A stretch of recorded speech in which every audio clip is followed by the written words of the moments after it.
Isang gabi na naman ang kontrobersya para sa Lakers.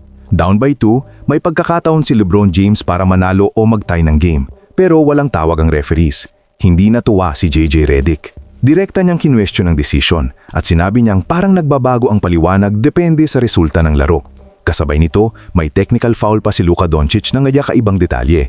Pinuri rin si Luke Kennard at sa gitna ng lahat, si DeAndre Ayton ang gumawa ng pinakamahalagang depensa ng gabi. Ano ba talagang nangyari?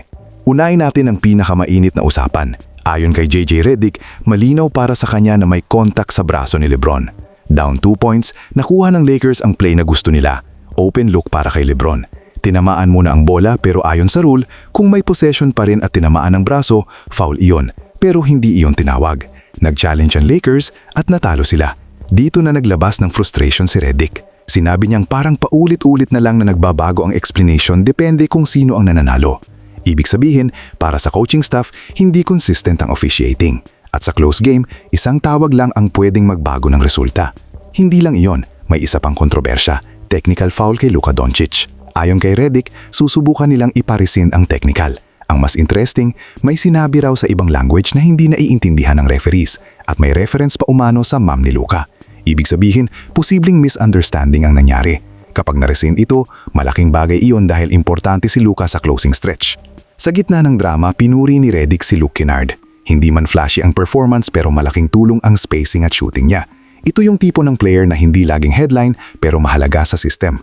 At habang lahat ay nakatingin sa offense, si DeAndre Ayton ang gumawa ng biggest defensive possession ng game.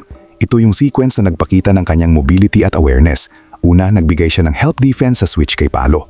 Pagkatapos, lumipat siya kay Wendell Carter Jr. mula kay LeBron. Hindi pa natapos doon, nag-switch ulit siya kay Bane at napilitan itong mag-miss. 3 sunod na defensive reads, 1 possession lang.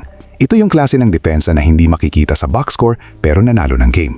Kahit may criticism kay Ayton, ipinakita niya na sa crunch time, pwede siyang maging defensive anchor. At sa ganitong tight games, iyon ang kailangan ng Lakers. Sa kabuuan, controversial na ending, frustration sa referees, possible misunderstanding kay Luka, solid role player performance mula kay Kennard at clutch defense mula kay Ayton. Pero ang tanong, kung tinawagan ba ang foul kay LeBron, iba kaya ang resulta ng laro? At sa tingin nyo, tama ba ang sinabi ni JJ Redick na hindi consistent ang officiating? At si Ayton ba ang tunay na unsung hero ng game na ito? Comment down below.